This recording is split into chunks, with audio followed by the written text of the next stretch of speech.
Akhirnya keterima kerja di sebuah perusahaan sebagai seorang staff human resource di sana.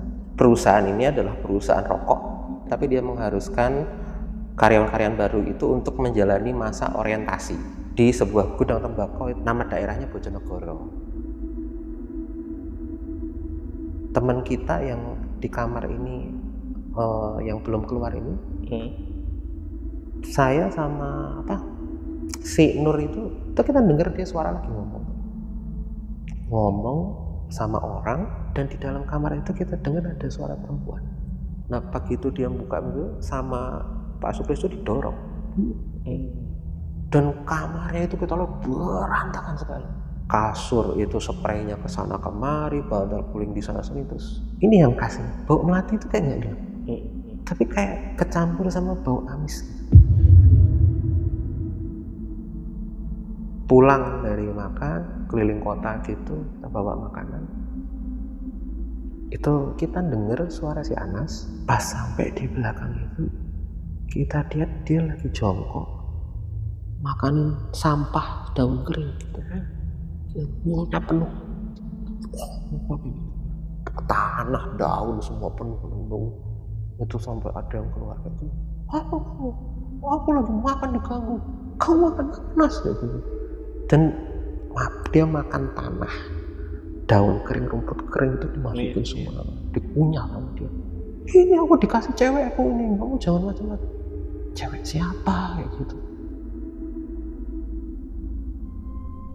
Kebetulan kita selesai training itu sekitar jam 5 lewat lah, hampir jam setengah 6. Si Anas itu kayak biasa jalan duluan, keluar dulu, ninggalin kita. Si Anas ini ternyata buku catatannya itu ketinggalan di tempat duduknya dia.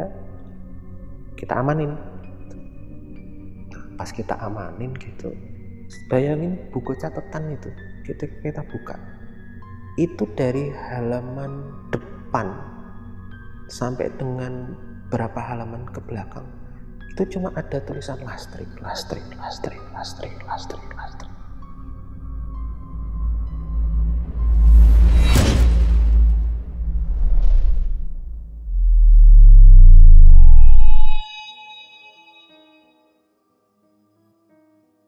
Guys, pernah ada yang dengar gak kejadian tentang kesurupan massal yang ada di pabrik rokok di daerah Bojonegoro?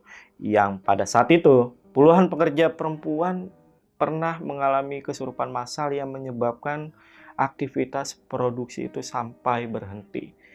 Kali ini gue udah kedatangan narasumber yang kemungkinan katanya ini pernah bekerja di perusahaan tersebut, yang dimana dia ini sempat ditempatkan juga di gudang tembakaunya dan mengalami gangguan gaib juga di sana.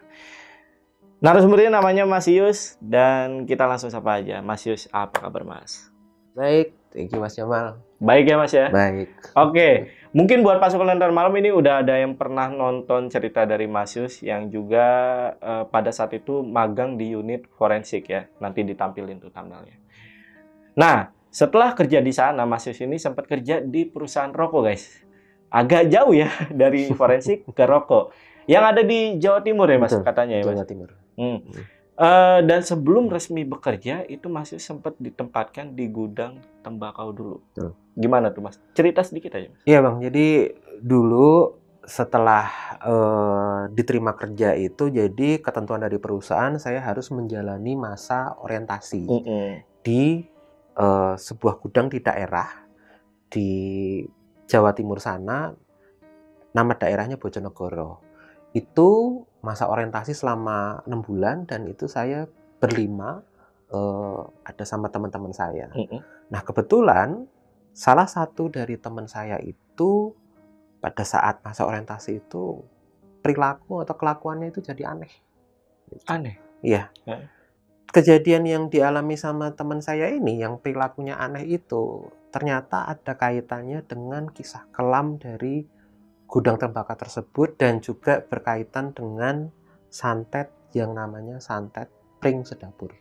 Santet Pring Sedapur. Santet Pring Sedapur. Apa itu, Mas? Santet apa itu? Jadi santet Pring Sedapur itu sebenarnya adalah santet yang dipercaya cukup ganas dan cukup kuat karena mampu menghabisi seluruh anggota keluarga dari korban santet itu, dan memang santet itu cukup terkenal di daerah Jawa Timur, terutama daerah-daerah seperti Jember, Banyuwangi, atau Bojonegoro. Oh, oke, menarik nih, menarik. Dan cerita santet Prince Dapur sendiri pun gue baru pertama kali denger nih, Mas. Oke, buat teman-teman yang penasaran, simak video sampai habis. Tapi sebelum itu, seperti biasa, kalau pengen jadi narasumber di Lentera Malam nih, sama seperti Mas Yus, kalian langsung aja DM ke Instagramnya Lentera Malam atau hubungi nomor yang ada di bawah ini. Oke, sekali lagi buat pasukan Lentera Malam yang penasaran sama cerita lengkap dari Mas Yus, tonton video sampai habis dan tanpa basa-basi lagi, saksi misteri kita mulai.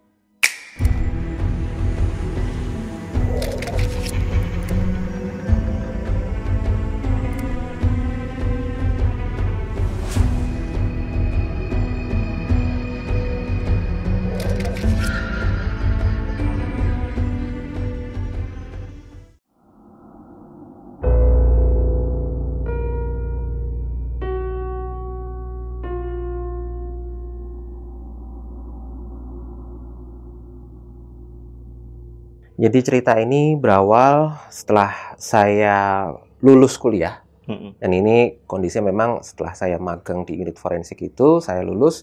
Ya seperti halnya anak-anak di negeri inilah ya, berjuang mencari kerja gitu. Itu sempat agak lama, itu nganggur ya, kurang lebih sekitar 8 bulan. Sempat setelah itu kerja di yayasan. Kerja di yayasan 2,5 bulan. Tapi setelah itu akhirnya keterima kerja di sebuah perusahaan sebagai seorang staff human resource di sana. Dan kebetulan perusahaan ini adalah perusahaan rokok, ya. Dan perusahaan rokok ini mengharuskan saya, walaupun dia pusatnya di Surabaya, tapi dia mengharuskan karyawan-karyawan baru itu untuk menjalani masa orientasi. Selama kurang lebih 6-7 bulan di sebuah gudang di daerah. Nah, kebetulan gudang daerah ini itu letaknya di Bojonegoro. Seperti mungkin saya jelaskan sebelumnya terlebih dahulu bahwa gudang ini itu terdiri dari ada sekitar 5 bangunan. Pertama itu bangunan mes ya, untuk karyawan itu. Kemudian ada bangunan gudang itu yang besar, itu di bagian depan. Kemudian di bagian belakang gudang yang besar ini ada satu bangunan lagi, itu gudang 2. Kemudian ada satu gudang itu di bagian pinggir, itu gudang 3. Dan ada satu gudang kecil yang secara umur bangunan itu lebih tua dari gudang-gudang sebelumnya, itu disebut gudang 4 gitu. Nah, sehingga itu letak gudang 4 tuh berdekatan lah, dan hampir mungkin bersebelahan dengan mes ini gitu. Hanya tinggal beberapa meter saja gitu. Dan di gudang 4 itu memang yang suasananya paling mencekam sih. Di bagian samping belakang itu ada rumpun bambu, itu lebat sekali. Rumpun bambu lebat, dan di bagian belakang itu ada bangkai atau truk fuso bekas gitu. Truk fuso bekas. Nah, itu kondisinya di belakang itu. Awalnya saya pada hari pertama itu diminta untuk berkumpul terlebih dahulu di gudang kantor pusat itu di daerah Pandaan di Surabaya. Ya. Nah, di sana tadinya sudah diwanti-wanti nanti berangkat bareng ya, gitu. Berangkat bareng. Ada beberapa teman saya dari Jogja waktu itu, terus ada teman saya yang dari Malang, terus ada juga satu teman saya dari Madiun. Seharusnya ada satu teman lagi itu, kebetulan dia tinggalnya di Surabaya. Jadi memang orang sana gitu. Tapi katanya sudah berangkat duluan. Teman yang berangkat duluan ini nama lengkapnya Nasrullah, tapi kita panggilnya Anas. Nah, jadi Anas ini sudah berangkat duluan, tinggal saya, terus ada satu teman saya itu namanya Habibi, terus ada satu lagi teman saya itu namanya, panggil aja Nuruddin gitu, Mas Nur panggilannya gitu, Mas Nur. Terus dan ada satu lagi namanya Mas Eko. Cuma Mas Eko ini kebetulan memang dia seorang staf senior yang istilahnya jadi mentor kita dari kantor pusat, dan memang dia kebetulan rumahnya atau aslinya itu dari Bojonegoro, jadi dia sekalian pulang kampung. Nah, saya berempat itu berangkat dari Surabaya itu ke gudang Bojonegoro gitu. Begitu sampai sana, tadinya sih ngeliat ya suasananya itu sampai sana itu udah kok kayak masuk ke zaman yang berbeda ya. Jadi bayangin itu gudang itu kayak masuk ke era-era tahun mungkin zaman revolusi mungkin gitu. Udah tua banget ya. Udah tua banget gitu. Jadi gede gitu, cuma kayak bangunan lama gitu. Mesnya pun bangunan lama. Dan sampai di sana itu kita ya biasa, tadinya itu memang rencananya itu saya kan dibagi itu 2 kamar. Jadi 1 kamar itu 2 orang gitu. Karena Mas Eko ini tidak tinggal di mes, dia tinggal di rumah keluarganya. Jadi tadinya kita ada 2 kamar dan 1 kamar itu berdua, tapi ternyata si Anas ini itu yang katanya sudah nyampe di sana kok dari kita tungguin, dari kita nyampe sana itu kan subuh ya gitu. Sampai sana itu jadi kita nyampe, kita ketok-ketokin kamarnya, dia tuh nggak keluar. Nah, karena dia nggak keluar, ya udahlah kita tunggu sampai pagi. Saya akhirnya kebetulan karena kamar yang tadinya sebenarnya buat berdua ini ternyata memang ada 1 dipan lagi, dan akhirnya saya tidur ya di kamar yang harusnya buat berdua ini, tapi karena ada 1 dipan ini saya ada di situ, saya tidur bertiga ini sama si Habibie, sama si Mas Nur, sama saya bertiga.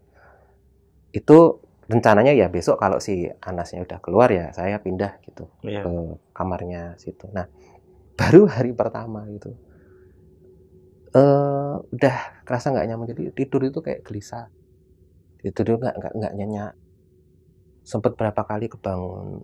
Saya ngelihat teman saya yang namanya Mas Nurin juga sama, itu kayak berapa kali kayak ke WC terus balik lagi, tidur itu kayak gelisah.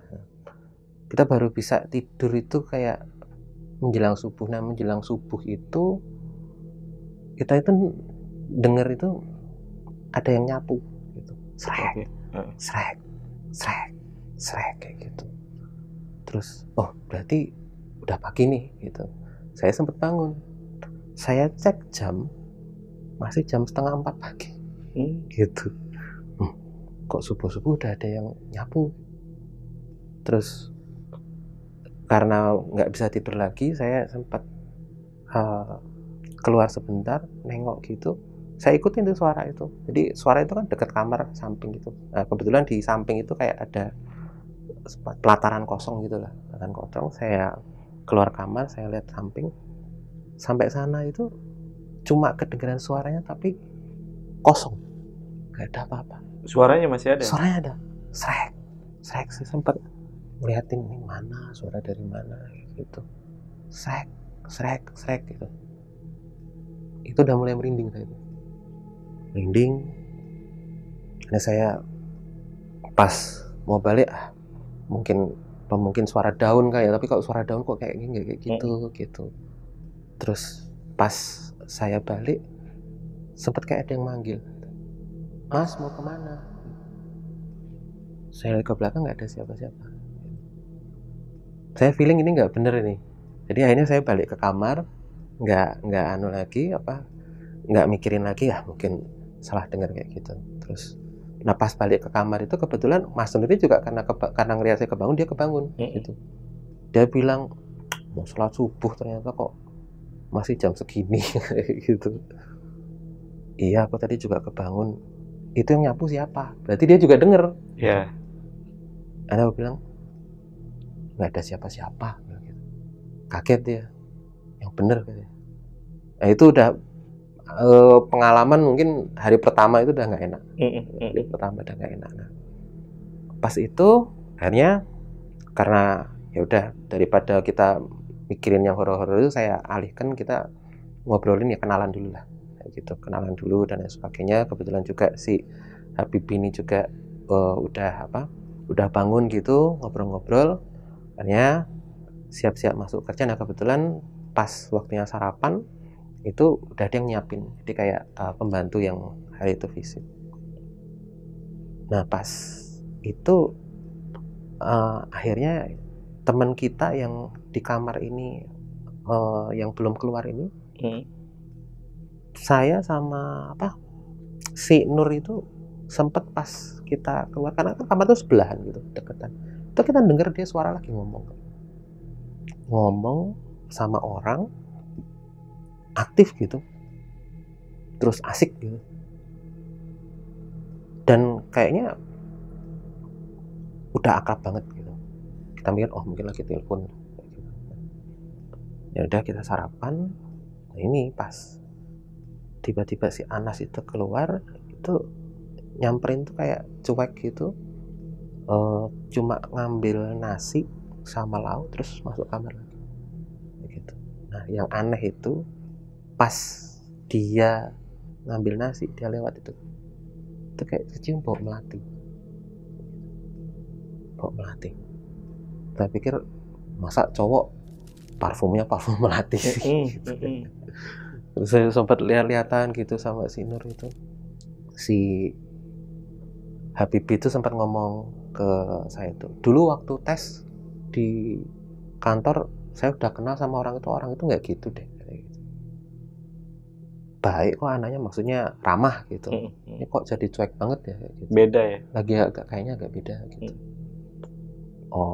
Ya saya pikir ngomong ya mungkin masih penyesuaian kali gitu. Ya udah, jadi dan memang ya sudah, kita habis itu kita teralihkan sama ya kesibukan kita untuk masa orientasi di gudang itu gitu.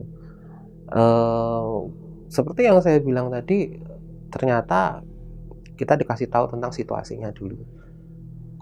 Dan gudang nomor 4 itu adalah memang satu-satunya gudang yang memang sudah tidak digunakan gitu. Alasannya karena itu bangunan yang paling tua dan strukturnya itu masih bangunan kayu, sehingga kalau itu digunakan takutnya nanti tiba-tiba rubuh dan berbahaya. Selain itu katanya kalau dari beberapa pekerja ngomong sering ada kecelakaan kerja di situ gitu. Nah dan ya kalau kasak kusuk dan katanya itu angker dan lain sebagainya, ya itu kita nggak terlalu pikirin, soalnya ya gimana, kita tinggal di situ gitu loh. Kalau itu kita pikirin stres juga. Apalagi itu sebelahan gitu dan lain sebagainya. Terus juga jadi saya juga jadi tahu itu pekerjaan di gudang tembakau itu ada namanya pekerjaan yang namanya grader gitu. Jadi dia menilai kualitas tembakau. Itu saya ngelihat ini mungkin pekerjaan yang dalam tanda kutip agak gila gitu. Jadi bayangin, karena tidak ada mesin yang bisa memeriksa tembakau kualitasnya apa, dan kemudian menggunakan manusia sebagai alat atau mungkin sebagai quality control untuk ngecek kualitas tembakau. Dan grader itu jumlahnya tuh nggak banyak, itu hanya sekitar 4 orang di sana. Dan setiap pagi itu keranjang tembakau itu banyak, itu sekitar 100 sampai 200-an keranjang, dan itu dicek satu persatu. Ngeceknya gimana tuh, Mas? Nah, kalau orang ngecek tembakau, yang pertama pasti dilihat dulu. Kalau dia nggak yakin, dia akan pegang itu, dirasain itu. Dan kalau dia masih belum bisa menentukan juga, dia akan cium itu tembakau. Gitu. Dan kalau ternyata dia masih belum bisa menentukan juga, dia ambil kertas rokok. Tembakau itu diambil, rokoknya disulut, terus habis itu dia hisap. Tapi bayangkan, setiap hari 500 keranjang tembakau. Itu sebat terus. Terus kayak gitu. Sampai bolong paru-paru. Betul, dan mereka bangga ketika mereka bisa pamer paru-parunya itu dipasang ring dan lain sebagainya gitu. Tapi itu bangga mereka. Itu kayak tanda pangkat. Saya kalau ngobrol sama grader itu, ini loh aku udah 3 gitu. Maksudnya 3 apa Mas? 3 ring kayak gitu. Masih kalah, aku 5. Maksudnya Mas? Betul. Nah itu akhirnya, dan ternyata pekerjaan kayak gitu itu jadi kayak semacam pekerjaan yang dianggap lumrah lah kayak gitu. Malah saya pernah dibawa ke pabrik kecap, jadi satu orang diserbu ribuan botol kecap conveyor itu. Dia cuma bawa lidi 1, itu lidi dicelupin terus dijilat. Tiap hari seperti itu. Nah, pertanyaannya kira-kira kalau dia makan soto apakah dia masih pakai kecap? Tapi ya itu intermezzo. Tapi itu sekedar buat gambaran gimana kerja kita di pabrik tembakau itu kurang lebih seperti itu. Kalau saya karena saya human resource, saya ngecekin mulai dari absensi, kemudian sistem payroll, atau kemudian hal-hal yang berhubungan dengan operasional HRD pada waktu itu. Dan kita dituntut bikin laporan lah.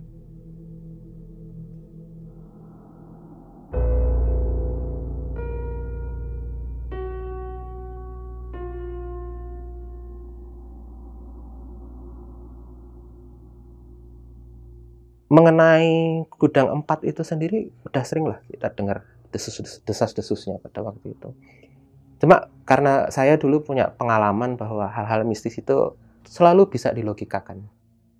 Cuma entah kenapa kok pada kesempatan kali ini itu sulit kayaknya mau melogikakan ini gitu. Jadi pernah ada suatu kejadian gini. Saya udah pernah dengar sebelumnya di malam tertentu katanya suka ada suara gending. Jadi suara gamelan Jawa kayak gitu. Itu hampir sekitar hari keempat itu saya sempat sayup-sayup itu dengar. Sempat saya itu dengar. Itu saya pikir mungkin di warung atau maksudnya di kampung atau di desa sebelah mungkin lagi ada acara kali gitu. Tapi kok kayaknya makin lama makin dekat. Itu saya belum terlalu peduliin lah gitu. Teman-teman saya ternyata juga dengar kayak gitu. Suara gending kok dengar nggak gitu? Dengar gitu. Habibie terus si Mas Nur ini juga dengar. Nah, terus sempat suatu ketika ini juga ada kejadian gitu. Jadi malamnya saya dengar suara gending itu besoknya itu hari ke-6 hari ke-7 gitu. Pada saat di sana itu si Mas Nur sama si Habibie lagi keluar lah ceritanya gitu. Saya nggak ikut. Saya cuma diam di mes gitu. Ya jam 8 lah gitu. Tahu-tahu kok kayak kecium bau anyir gitu. Kecium bau anyir. Kayak ada, dan bau anyir itu kayak lewat gitu. Nggak lama kemudian sekitar jam 10 itu si Habibie sama Mas Nur itu pulang, tapi terus karena mereka mungkin kecapean atau gimana, nggak berapa lama kemudian mereka tidur gitu.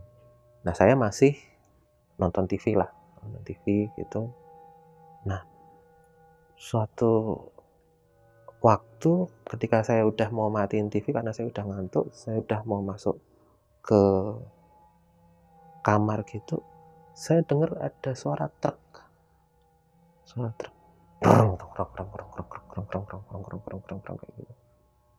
Kok ada suara truk gitu, dan suaranya itu nggak jauh kayak gitu, suaranya nggak jauh. Terus habis itu sempat saya ngelongok, truk yang ada di belakang gudang 4 yang katanya sudah nggak pernah dipakai dan dibiarkan teronggok di situ itu nyala gitu.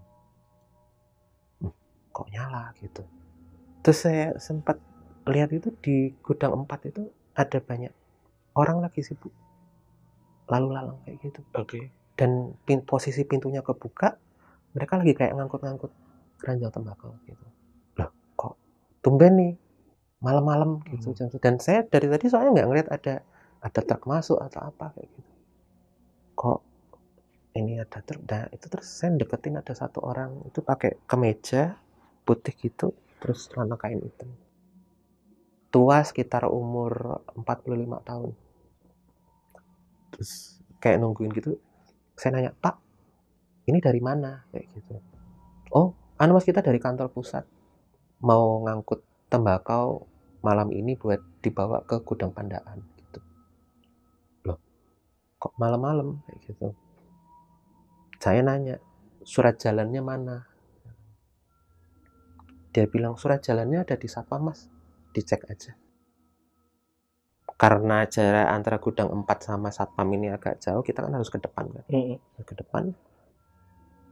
Terus saya sempat nanya, oh ya Pak, tadi ke depan, tahu nggak nama satpamnya siapa? Ngecek kan, kayak gitu. Nama satpamnya, oh itu sama Pak Sukris, saya. Dia kenal kok sama saya. Bilang aja saya namanya Sukas, kayak gitu. Oh ya udah, berarti bapak namanya Sukas ya, kayak gitu.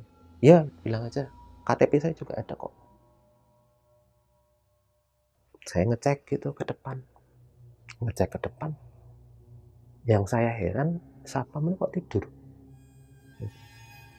Harusnya kalau ini satpam itu habis nerima truk masuk, harusnya dia nggak tidur. Nungguin ya? Nungguin harusnya. Setidaknya dia di pos jaga lah gitu. Tidak kok malah tidur. Saya bangunin. Pak Supris. Gitu. Bangun dia. Apa mas? Gitu. Itu ada orang angkut-angkut. Truknya nyala mau ngangkut tembakau kok malah tidur kayak gitu. Enggak ada mas. Kayak gitu. Enggak ada truk masuk. Enggak, itu truk yang di belakang gudang 4 tuh kayaknya nyala, itu kayaknya mau dipakai buat ngangkut tembakau. Itu ada orang angkut-angkut di gudang 4. Dia sempat ngeliatin saya, heran gitu, lama gitu. Siapa mas yang mau ngangkut kayak gitu? Itu tadi ada namanya Sukas kayak gitu, katanya kenal sama bapak. Itu satpam muka langsung pucat, langsung kayak kaget gitu. Yang bener mas namanya Sukas kayak gitu. Iya itu Sukas, katanya KTP-nya disimpan sama bapak. Iya mas. Terus dia ngeluarin di meja itu KTP, mukanya sama Sukas gitu, terus namanya Sukas gitu. Tapi orang ini udah meninggal mas 2 tahun yang lalu. Kayak gitu. Hah? Kaget. Udah meninggal? Iya mas. Dia meninggal ketabrak truk yang di belakang itu. Gak mungkin, itu di belakang rame kok di gudang 4. Lagian kan gak ada mas yang pakai gudang. Saya sempat debat agak lama itu sama si Sukris itu. Lagian gak ada kan yang saya pakai gudang 4 gitu. Ya udah yuk kita buktiin. Ke belakang yuk. Gitu. Kita berdua ke belakang, sampai belakang sepi. Gak ada siapa-siapa. Orang yang namanya Sukas itu juga gak ada. Itu di situ kita cuma merinding bareng gitu. Karena saya masih agak ngeyel itu, saya, Pak tadi truknya nyala kok. Mas, nggak mungkin truknya nyala kayak gitu. Dia deketin truk itu, ngajak saya ke arah truknya. Kap mesin truk itu dibuka, itu kosong. Mesinnya nggak ada? Mesinnya nggak ada, jadi kosong. Dia cerita, mas, ini bangkai truk, udah nggak pernah dipakai dan sudah dibiarkan kayak gini aja. Ini mau dibongkar sama orang pun nggak ada yang berani. Dia cerita pernah ada yang berusaha membongkar, tapi habis itu nggak kuat, sakit. Katanya pas mau bongkar ngeliat kayak ada kuntilanak tapi pakai baju hitam. Bapak nakut-nakutin aja kayak gini. Iya mas, beneran. Tapi kalau yang Sukas tadi, saya sumpah demi Allah, kalau misalnya masnya nggak percaya, saya bawa besok ke makamnya. Terus ini kok saya jadi kayak agak gila sendiri gitu. Terus akhirnya ya udahlah, mau gimana lagi kayak gitu. Akhirnya saya masuk kamar, pas mau tidur itu kebetulan pas mau tidur itu si teman saya si Habib itu lagi baca baca Al-Quran lah kayak gitu, lagi baca Al-Quran, lagi murotalan kayak gitu. Pas saya mau tidur, tutup pintu ada yang ngetok, tak tak tak tak tak. Kaget, saya pikir kan Pak Sukris. Saya sempat diem, terus habis suara ketokan lagi, saya buka pintunya. Saya sempat nanya, kenapa Pak Sukris?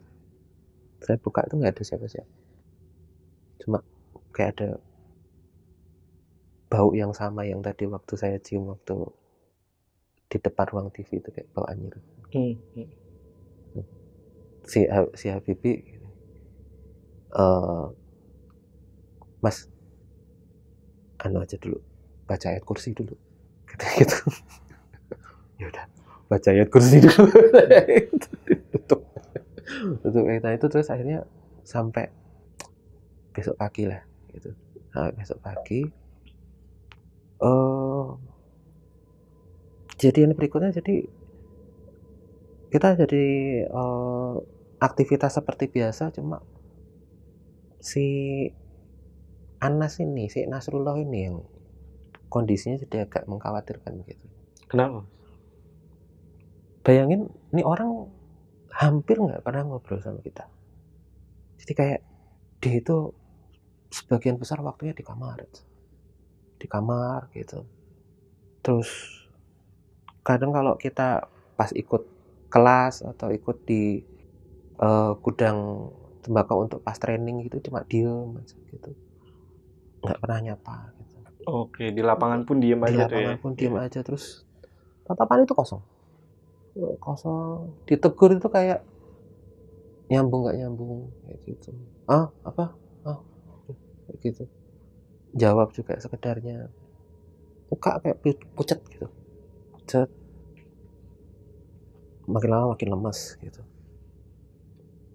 Pernah suatu ketika, ini kejadian juga bareng ini, saya sama si Habibie itu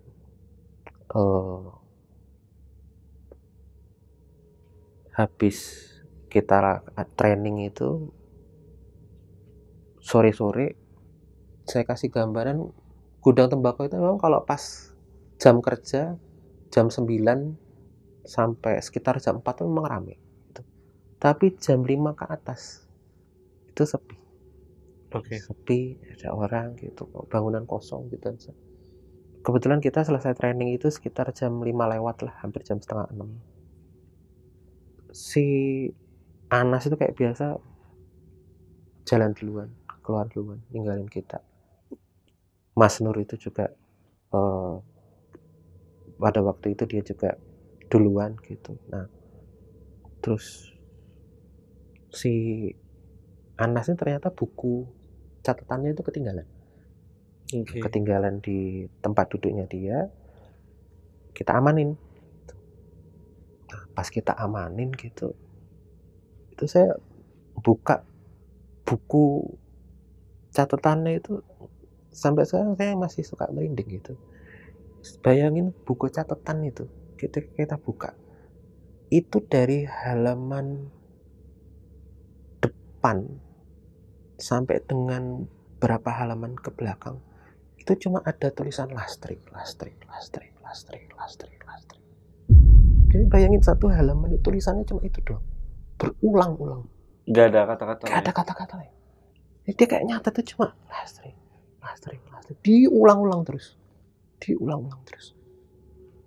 Ini kenapa nih anak kayak gitu?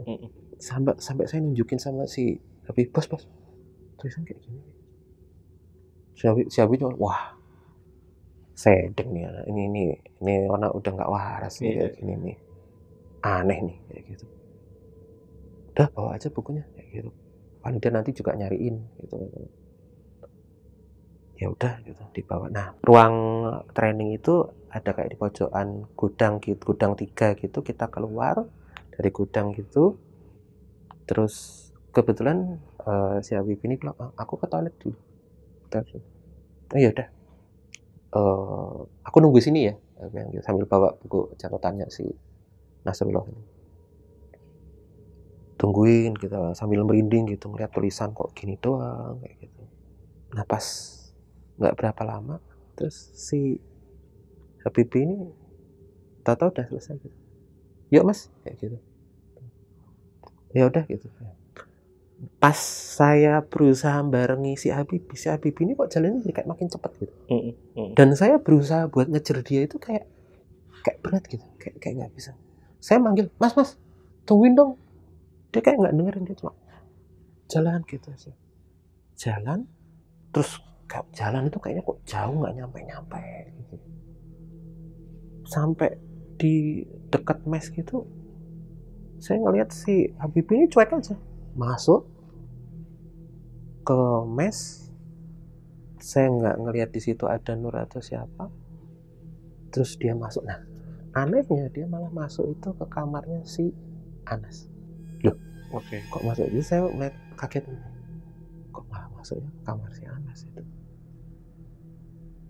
Pas tahu-tahu pas saya mau ngikutin dia ke kamar Anas, azan. Itu suara azan gitu. Seperti biasa kalau suara azan saya kan diam dulu gitu. Pas Pas selesai suara azan, tahu-tahu dari belakang itu manggil, Mas Yus, si Habibie dari belakang. Loh, kok kamu gitu? Ih, kamu malah ninggalin gitu. Aku kejar malah makin cepet jalannya gitu. Loh enggak, tadi aku lihat kamu duluan gitu.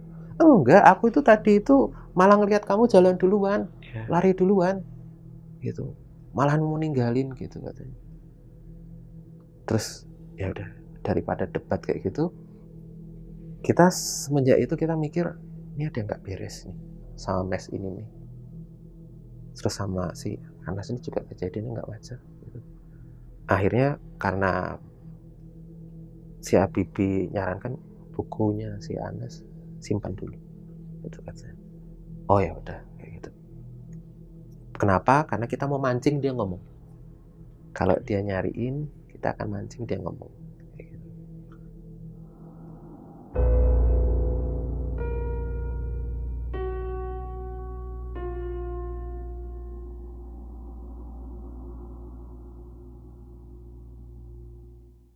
Nah, sampai kemudian itu malam gitu, pas malam itu kejadian biasa.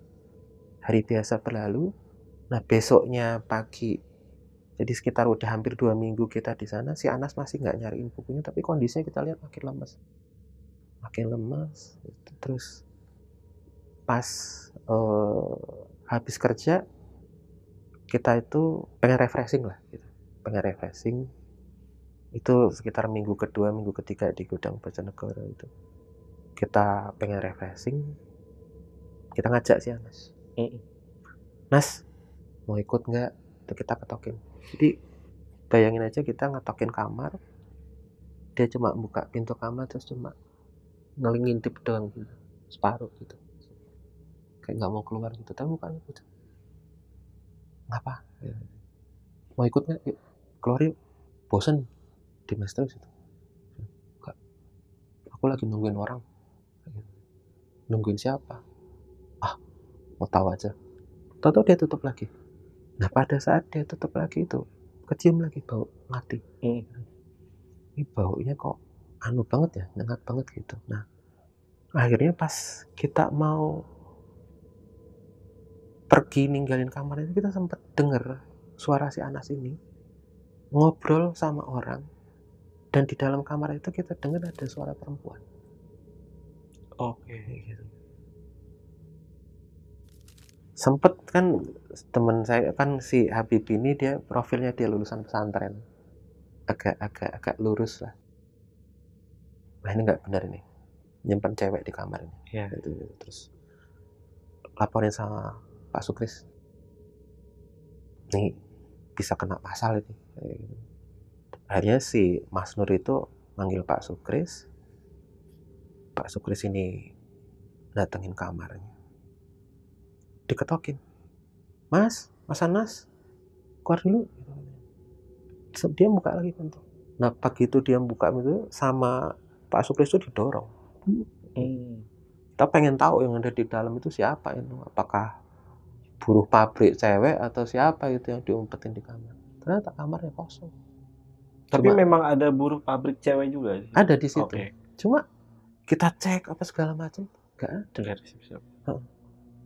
Dan kamarnya itu kita lihat berantakan sekali. Pokoknya nggak karu-karuan lah. Kasur itu spraynya ke sana kemari, bantal guling di sana sini. Terus ini yang khas ini, bau melati itu kayak nggak hilang, tapi kayak kecampur sama bau amis gitu. Sempet sih teman saya si Nasrullah ini bisa nyium bau sperma nggak? Paham. Wow. Aku sudah bilang nggak mau suzon. Ini bau pandan. Ini ngapain di kamar gitu? Tapi saya bilang nggak mau suzon. Aku bilang kayak gitu. Pak Sukresnya bilang aman kok, Mas, nggak ada siapa-siapa. Tapi kan kita bertiga kayak nggak percaya gitu loh. Yang orang yang denger gitu kita bertiga kok ada suara cewek gitu. Terus kita cari di bawah, di anu, dan itu cuma kamar, nggak mungkin ada orang sembunyi. Gitu. Dia udah marah-marah, apa sih kalian apa sekarang kalau kayak gitu? Ya udah, sorry Nas, kayak gitu. Kita minta maaf, udah curiga kayak gitu. Tapi kita tadi cuma dengar suara cewek kayak gitu. Ah kalian itu mau ikut campur urusanku aja. Oh ya udah kayak gitu. Dan ya udah setelah itu kita pergi karena kita ngerasa bersalah. Si Habibie sama Nasrullah inisiatif beliin dia makanan. Gitu, kita beliin makanan, beliin tahu campur gitu. Makanan khas Bojonegoro itu namanya ada tahu campur gitu. Kita beliin tahu campur aja gitu. Ya, terus kita beliin minuman apa segala macam gitu. Pulang dari makan keliling kota gitu, kita bawa makanan. Itu nah ini kejadiannya ini yang sebenarnya sampai sekarang saya ingat agak mual ini. Jadi kita ngetokin kamarnya si Anas, itu kita buka kamarnya kosong. Oh nggak ada nih, mana nih kayak gitu. Tapi kita dengar suara dia lagi kayak ketawa, cekikian, akrab banget itu dari pelataran belakang yang di belakang kamar kita itu, yang saya dengar ada suara orang nyapu itu. Kok itu suara Anas belakang tuh malah ngapain dia di sana? Iya kok kayak ramai banget ya gitu kata si Nasrul gitu. Terus kita dengar lagi, iya itu suaranya Anas kayak gitu. Yuk kita susun yuk gitu. Kita mau datengin dia. Pas sampai di belakang itu kita lihat dia lagi jongkok makanin sampah daun kering gitu. Mulutnya penuh. Si Nasrul sampai Anas, ngapain kamu kayak gitu? Itu terus sama si Habib sampai ditarik. Ngapain kamu? Lepasin aku lagi makan katanya. Kamu makan apa Nas? Tanah, daun semua penuh. Itu sampai ada yang keluar kayak gitu. Apa kamu? Aku lagi makan diganggu. Kamu makan apa Nas kayak gitu. Dan iya saya sempat saya nggak bisa komentar gitu. Jadi dia makan tanah, daun kering, rumput kering itu dimasukin semua, dikunyah sama dia. Kayak itu makanan enak gitu. Ini makanan enak kok. Ambil lagi di makanan. Terus itu, wah ini nggak benar ini. Ini aku dikasih cewekku ini, kamu jangan macam-macam. Cewek siapa kayak gitu? Mana ada cewek ngasih makanan daun kering kayak gitu. Mas, kamu kita anterin berobat yuk. Saya sempat bilang gitu. Yuk berobat yuk. Gitu. Apa berobat? Nggak usah berobat. Aku sehat kok. Aku baik kok. Aku mau makan. Dia ngambil lagi. Makan lagi. Dibawa lagi ke kamar. Kunci. Masuk kamar dia kunci. Kita udah nggak bisa ngapa-ngapain. Wah. Nih orang nih. Anu nih. Iya, beranggapannya berat stres lah ya. Stres nih kayak gitu. Sempat karena saya kan bagian HRD-nya kayak gitu. Sempat saya pelajari undang-undangnya kalau kayak gini memang ya karena kondisi nggak normal sih seharusnya kalau nggak diobatin ini dipulangkan ya. Iya, dipulangkan. Gitu, apalagi dalam masa orientasi seperti itu. Tapi karena saya masih baru itu hanya sebagai rekomendasi aja gitu. Dan kondisinya terus menurun. Setelah kejadian kondisinya terus menurun. Tapi Mas Yus sempat bikin laporan bahwa sempat bikin laporan ya Anas kayak gitu. Kondisi ini dan tapi ketika itu sempat saya sampaikan apa mungkin kita harus kirim surat ke orang tuanya atau mungkin ngabar orang tuanya dari pihak perusahaan mungkin dan nanti dulu aja kayak gitu. Kita coba handle nih kayak gitu. Jadi kayak berusaha supaya situasinya tetap kondusif dan ini nggak sampai jadi sesuatu yang menyebar lah. Gitu ya. Kemudian saya minta tolong Mas sama Pak Sukri sama Pak Habibie sama Habibie juga dijagain deh jangan sampai dia makan tanah, makan bangkai lagi kayak gitu. Ya agak bahaya tuh kayak gitu. Iya nih. Tapi kok kita denger dia selalu sama cewek ya kayak gitu. Saya sempat sebenarnya pengen nunjukin bukunya dia yang tulisannya nama seseorang yang namanya Lasri, itu masih saya tahan. Dan sampai kemudian suatu ketika malam-malam lagi nih, suara gending ini kedengeran lagi. Suara gending ini kedengeran lagi. Karena saya penasaran, nggak tahan, saya keluar gudang gitu. Nah, pas saya keluar gudang, keluar gerbang itu, saya coba ngejar suaranya di mana. Ketika kita keluar gudang, suara ini kedengeran di dalam. Artinya saya juga masuk ke dalam. Nah, pas saya masuk ke dalam, si Habib ini keluar. Mas ngapain malam-malam situ? Suara gendingnya kedengeran lagi. Dan gending itu kayak syahdu banget. Syahdu banget, kayak ada acara wayangan gitu. Terus aku penasaran, gitu. Temenin ngecek yuk di gudang 4 gitu. Si Habib ini tadinya takut. Aku cerita dulu, aku sempat magang di forensik. Aku bilang kayak gitu itu pasti ada penjelasannya, kayak gitu. Dan siapa tahu mungkin sebenarnya ada yang nyetel radio. Ya udahlah, kayak gitu. Si Habib bilang, aku ambil senter dulu ya di dalam, kayak gitu. Senter dulu. Oh ya sudah. Pas saya nungguin di dalam, nggak berapa lama kemudian, nah ini kejadian lagi. Si Habib ini, yuk mas, gitu. Tapi dia sambil bawa senter kayak gitu. Udah saya barengi. Begitu saya barengi lagi, kejadian sama terulang. Dia ini kayak jalan cepat. Saya nggak bisa ngejar. Dan dia tiba-tiba buru-buru masuk ke gudang 4 ini. Dia langsung masuk. Di situ saya langsung kaget. Ini nggak benar ini. Ini salah ini. Kayak gitu. Terus sempat saya mundur beberapa langkah gitu. Pas saya mau balik, tiba-tiba si Habib ini keluar. Mas Yus, mau kemana? Sini. Ayo masuk sini, kayak gitu. Sampai saya ngeliat itu si Habib itu lagi gini. Sini. Ya katanya mau ngecek kayak gitu. Tapi saya sempat nggak gini. Ragu gitu, sempat ragu gitu. Terus yang lebih aneh lagi, tiba-tiba dari dalam gudang 4 si Anas tuh keluar. Sini. Ayo lihat sini, masuk sini, kayak gitu. Ada yang mau kutunjukin nih. Mau tahu kan siapa perempuannya? Bilang kayak gitu. Makin kaget saya. Sempet ya, ini kok kayaknya manipulatif banget ya gitu ya. Sempet saya pejamkan mata, saya baca doa sesuai sama keyakinan saya.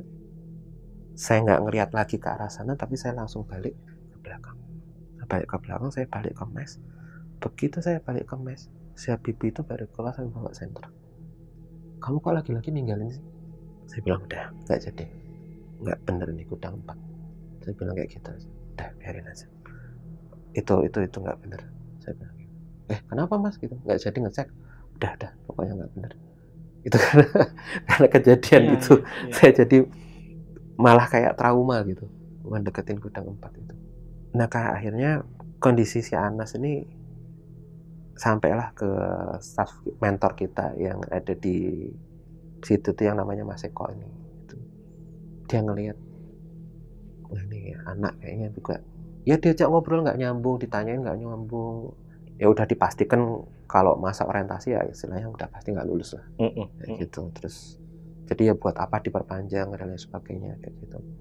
Jadi satu sesi kelas gitu, si Mas Eko ini mungkin karena ngelihat kondisi si Anas ini yang kayak hahehoh nggak jelas gitu kan, ditanyain nggak nyambung dan sebagainya, mungkin agak emosi gitu. Tahu-tahu karena terlalu dicecer gitu, tiba-tiba si Anasnya kayak mimisan, keluar darah itu. Nah karena keluar darah gitu, terus cepet-cepet diambilin tisu, belum sempat diambilin tisu udah pingsan duluan. Jadi kondisinya itu kita lihat memang benar-benar ngenes gitu. Dia itu badannya kurus, pucet, matanya kayak cekung, kurang tidur. Terus juga saya lagi-lagi nggak bisa ini tuh baunya gitu. Baunya ini aneh gitu. Bau melati, kadang-kadang bau darah, bau anyir, kadang-kadang bau pandan kayak gitu. Terus akhirnya dibawa ke rumah sakit si Anas ini. Sampai di rumah sakit, dokternya bingung. Sakit apa? Nggak dicek semuanya normal apa segala macam, cuma kayak kurang istirahat sama kurang gizi doang gitu. Tadi akhirnya sempat diinfus aja. Diinfus, saya cerita gitu sama si Mas Eko ini. Dari awal udah aneh, nggak bener gitu. Terus juga saya juga cerita tentang berapa kali kejadian yang kaitan sama gudang 4 gitu.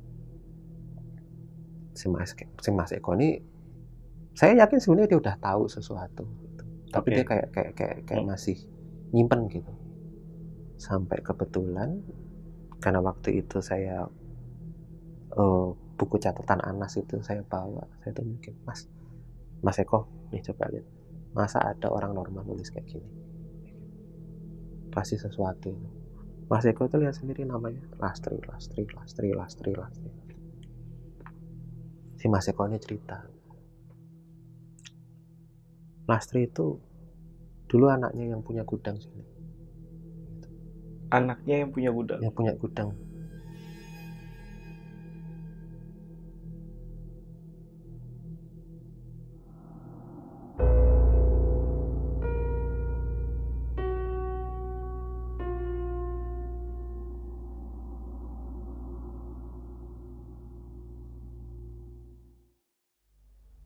Terus Mas Eko tuh cerita, jadi dulu yang punya gudang itu ada sepasang suami istri sama ada anaknya 3. Kakaknya 2, laki-laki, perempuan 1. Yang terakhir si Lastri.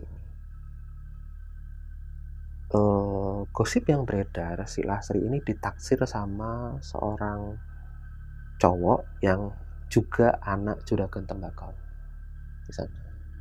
Dan masalahnya cintanya si anak juragan tembakau ini sama Lastri ditolak, nggak mau lah intinya gitu. Terus dia nggak mau dan sebagainya. Nah, katanya setelah itu sering terjadi keanehan sampai akhirnya berturut-turut orang tuanya Lastri, bapak ibunya, dan 2 orang kakaknya itu meninggal. Gitu. Dan setelah berturut-turut ini meninggal sampai tersisa sama si Lastri, tiba-tiba di pojok gudang 4 itu tumbuh bambu rimbun banget. Dan katanya kalau Mas Eko bilang kepercayaan masyarakat Bojonegoro kalau kemudian ada fenomena seperti itu, katanya keluarga yang meninggal ini itu jadi korban santet, namanya santet Pring Sedapur. Gitu. Jadi Pring Sedapur ini memang santet yang keluarga sampai nggak bersisa. Dan kalau misalnya sudah sampai ada korban, kemudian nanti akan muncul tumbuh pohon bambu dari mana gitu.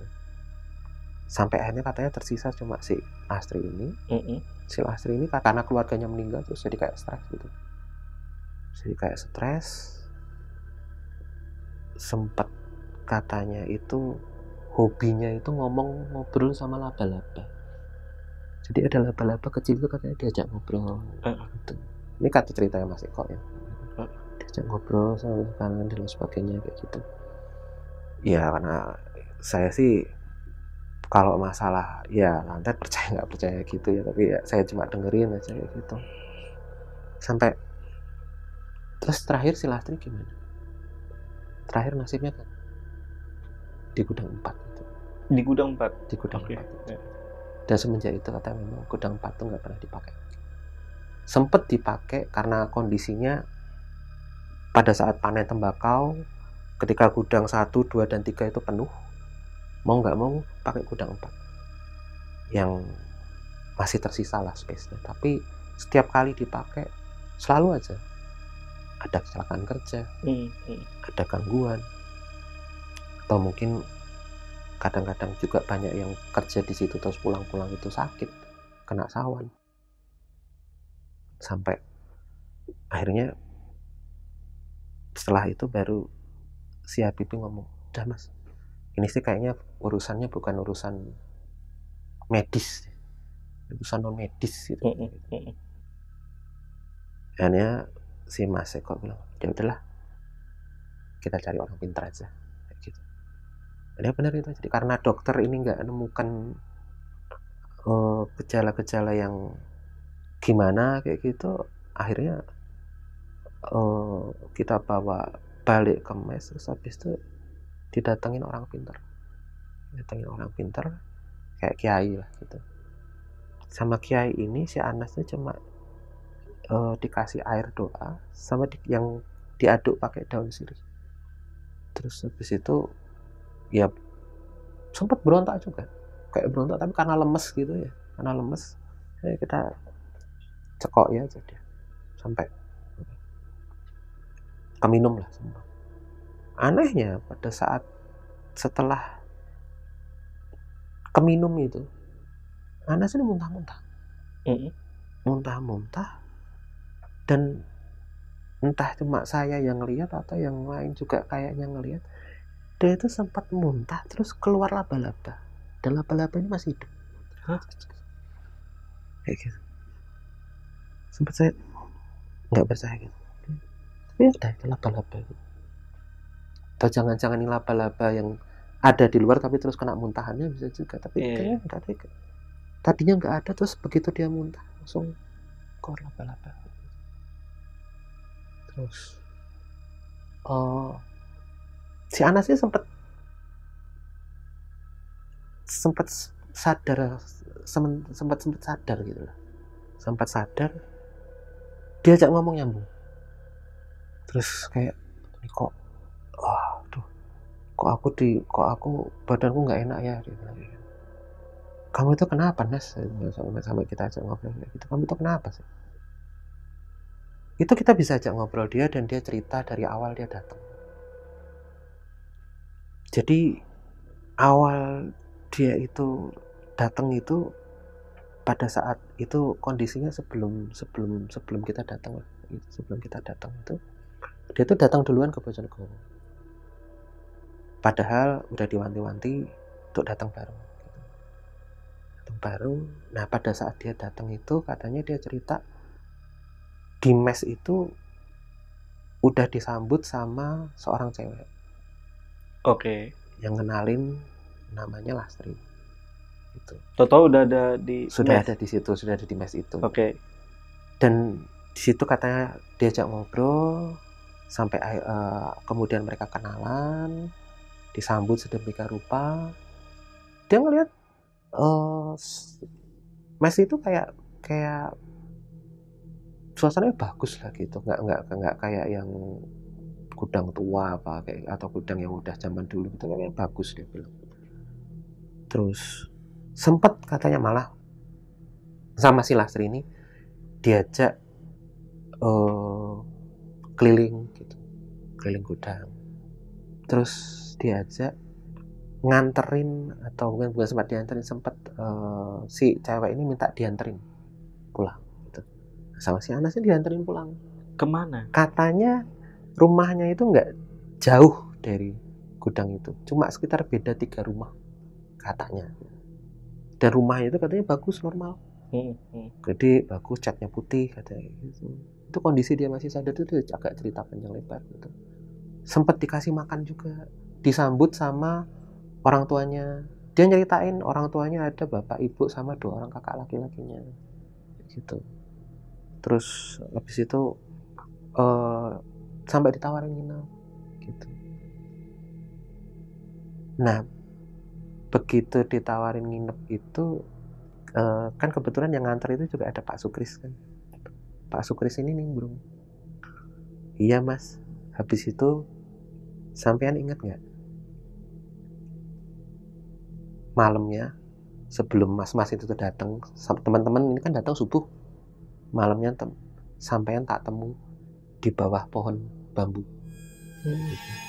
Jadi Jadi kita juga baru tahu kejadian di mana ternyata ketika Anas itu datang sendiri, Pak Sukris ini ngalami kejadian, dia malam-malam pas lagi patroli nemuin si Anas ini lagi tidur di bawah pohon bambu.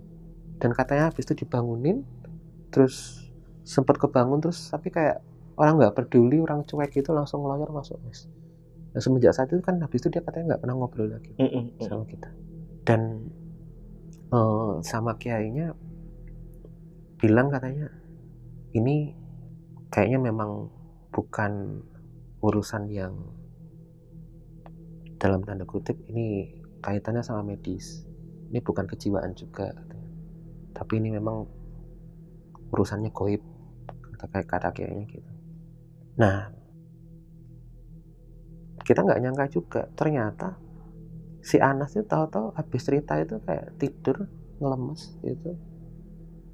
Kita pikir kan udah reda gitu. Terus karena itu di mes, tahu-tahu kumat lagi.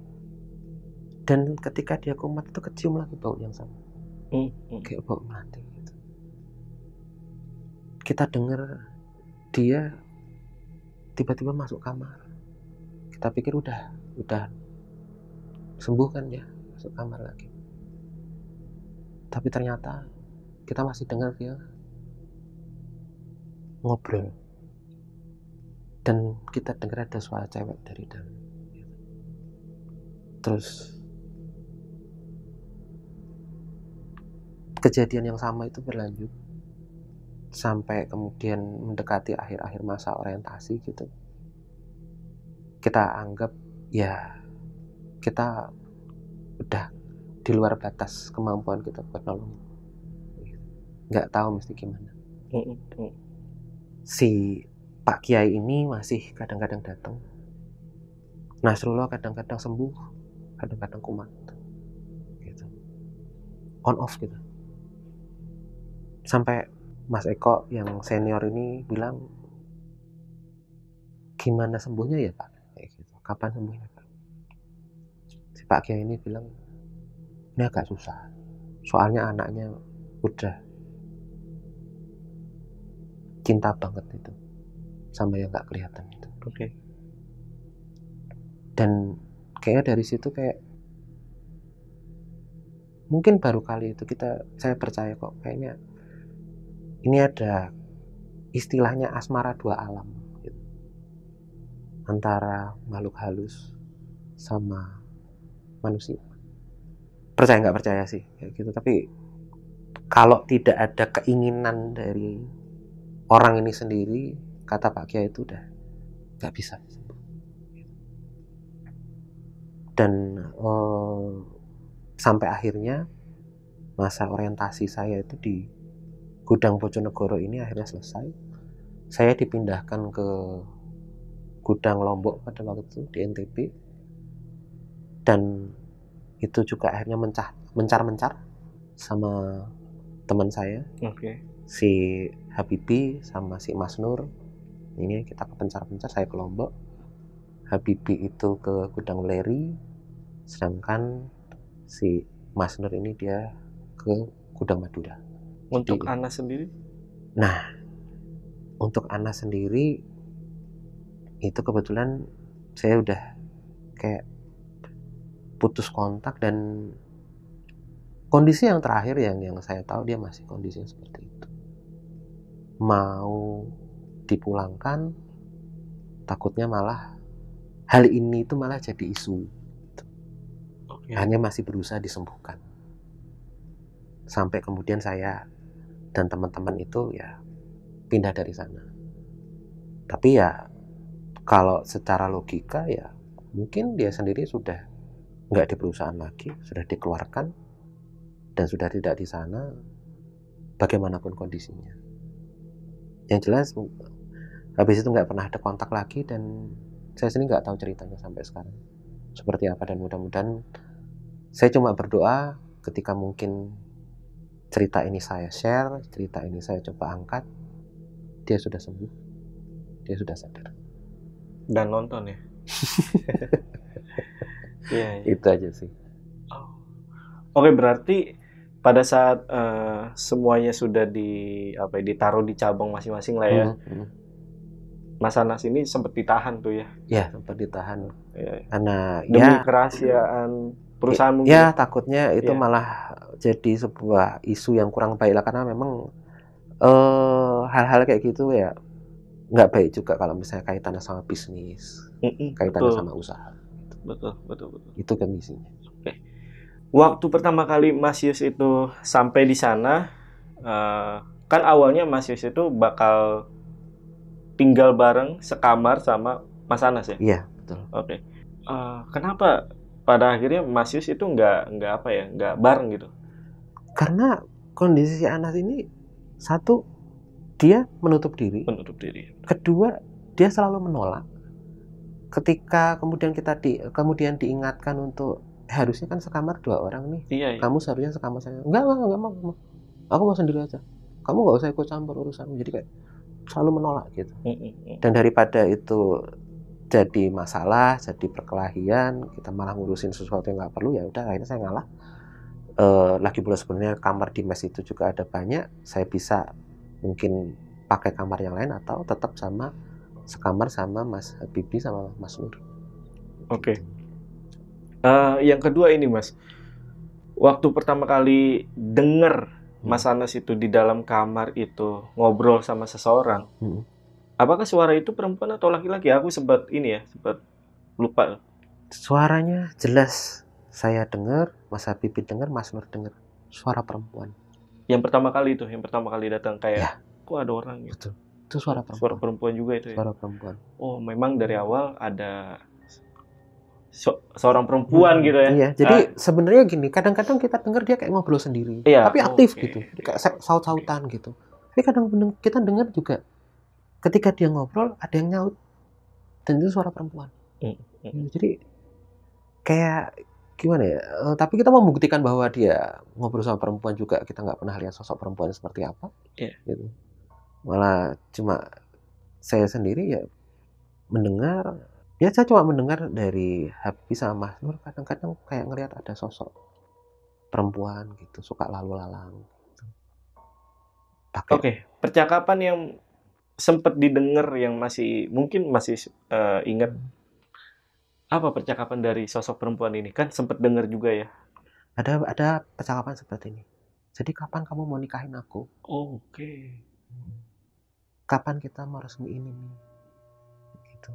Besok kalau kamu sama aku, kita anaknya 2 aja ya.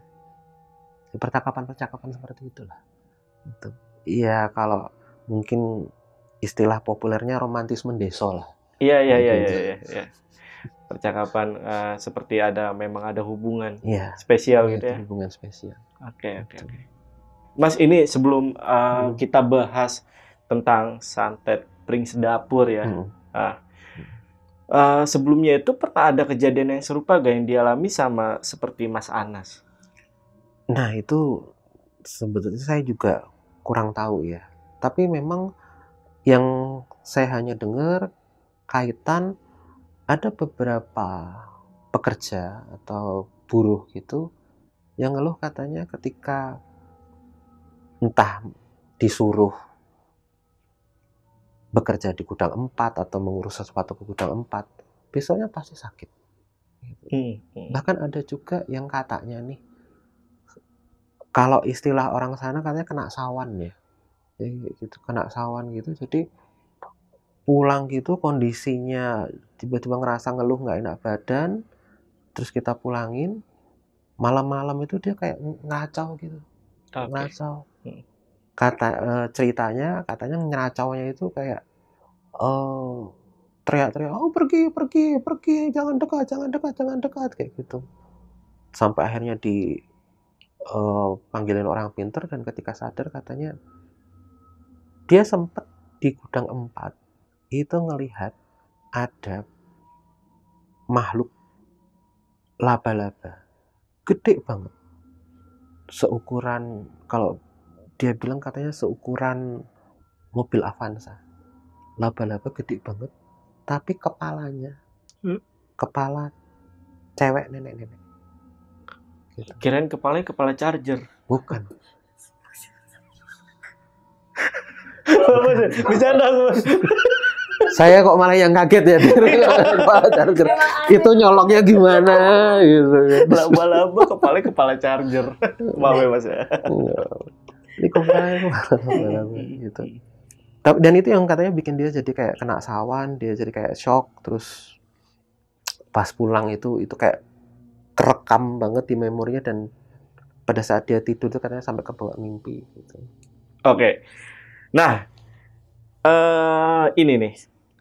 Laba-laba ini tadinya kan ketika aku ngedengar cerita dari Mas Yus, itu ada kaitannya dengan Lastri ya. Ya, Lastri. Tapi apakah ada kaitannya juga dengan santet Pring Sedapur? Ini cuma dari mitos yang saya dengar dari Mas Eko ya, tentang santet Pring Sedapur ini. Karena memang ini salah satu santet yang memang katanya dalam tanda kutip ganas. Gitu. Yeah.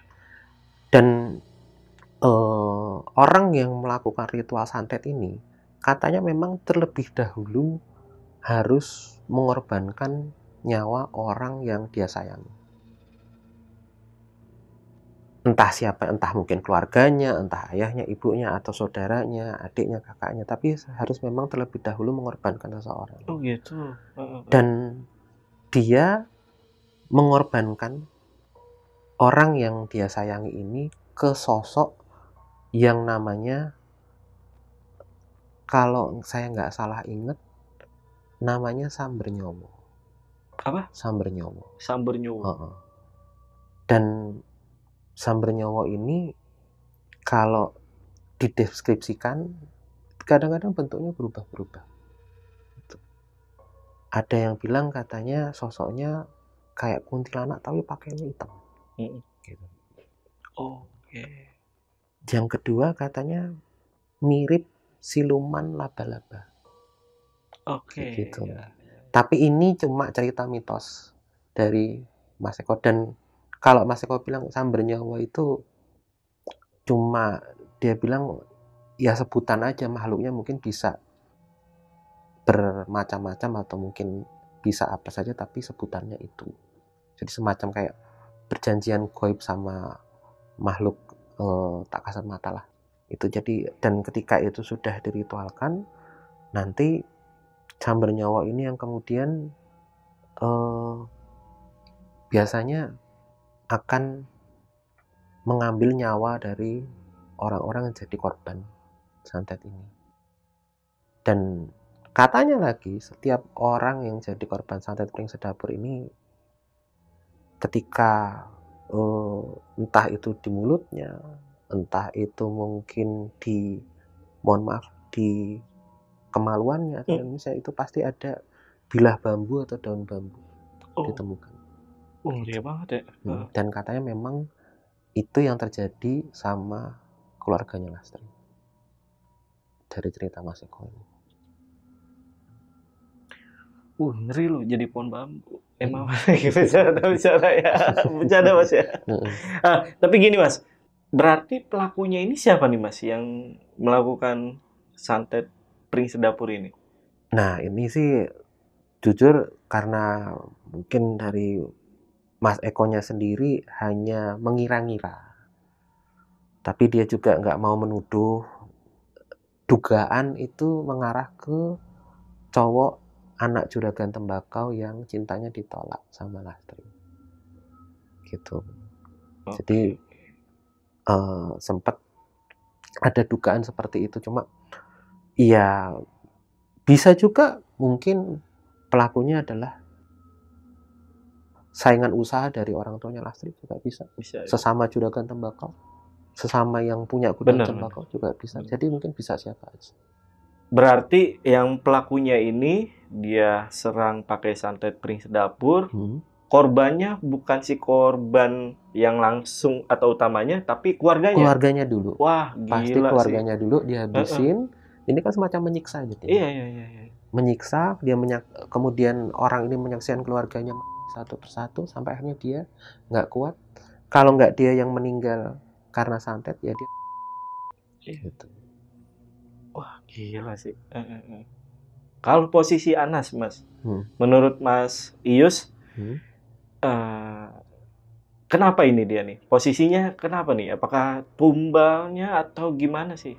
Nah ini saya juga karena mungkin melihat situasinya seperti itu, kalau kemudian dibilang tumbal sih harusnya ya dia kemudian pasti akan mengalami gangguan-gangguan kesehatan. Tapi kalau saya sendiri yang melihat kondisinya, ini kayak seperti dia cuma apa ya? Istilahnya diambil sari hidupnya pelan-pelan saja. Karena dia berhubungan dengan sesuatu yang sebenarnya udah bukan manusia. Nah, ya. Gitu. Udah beda ya. Udah beda alam, dan ya itu tadi yang sebenarnya menjadi spekulasi kenapa kemudian dari kamarnya itu ya tadi kecium bau pandan dan lain sebagainya, itu pasti dalam bayangan saya jujur aja ini sepertinya sudah berhubungan seksual tapi sama sesuatu yang tak kasat mata. Iya, yang tadi bau pandan, guys. Gitu. Bau pandan ya. Iya. Sampai sedetail itu ya, Mas Ius ya. Terus Mas Ius sendiri itu pernah melihat sosok Lastri? Enggak, tapi kalau melihat sosoknya langsung sih enggak. Enggak ya? Enggak melihat langsung. Kemungkinan kalau masuk ke gudang 4 tuh ketemu. Kemungkinan kalau saya masuk ke gudang 4 mungkin saya akan disambut. Iya. Kalau saya enggak, cuma mungkin ya itu yang pernah cerita itu sih Mas Habibie sama Mas Nur itu katanya sering ngelihat itu kadang-kadang di mes itu suka ilir budi gitu. Jadi cewek pakai kayak pakai pakaian Tempo dulu mereka bilang, dan mukanya pucat, dingin, tatapannya kosong gitu. Nanti sama ilustrator kita itu bakal digambar. Namanya Mas Dias, itu dia bisa gambar sosok dan dia juga punya penerawangan sendiri sih. Ini Mas, terakhir Mas, sekarang gudang tersebut itu masih ada? Kabar terakhir yang saya dengar terkait gudang Bojonegoro itu sempat di tahun 2010-2011 katanya sudah ditutup. Artinya sudah tidak ada operasional lagi di sana. Perusahaan mengalihkan untuk penyimpanan atau untuk distribusi tembakonya ke gudang lain. Cuma sempat juga saya dengar katanya diambil alih sama perusahaan lain atau digunakan disewa sama perusahaan lain untuk distribusi tembakau atau untuk penyimpanan tembakau. Tapi saya tidak tahu perusahaan apa. Dan iya, saya juga kurang bisa memastikan juga karena sempat dengar di sosmed juga katanya ada cerita kesurupan massal di sebuah gudang tembakau di Bojonegoro. Apakah itu bekas gudang saya atau enggak, saya juga enggak tahu. Karena memang ada beberapa. Ada beberapa memang. Di Bojonegoro itu pabrik tembakau atau gudang tembakau. Gudang tembakau itu ada beberapa. Oke. Mas Ius, terima kasih udah datang ke Lentera Malam lagi. Sama-sama. Mungkin ada pesan dari cerita Mas Ius? Pesan ke teman-teman? Untuk teman saya, untuk teman-teman atau untuk para pasukan Lentera Malam, pesan saya cuma satu, hati-hati, cek pasangan Anda, pacar Anda, apakah mereka itu orang asli atau goib. Jangan-jangan Anda tidak sadar selama ini pacaran sama makhluk goib. Itu aja sih pesannya. Sama itu laba-laba kepala charger. Itu ya. Yaudah, sekali lagi terima kasih Mas Ius. Dan sama-sama. Untuk video kali ini gue rasa cukup. Gue Jamal dari Lentera Malam dan Mas Ius izin pamit. Bye. Terima kasih semuanya.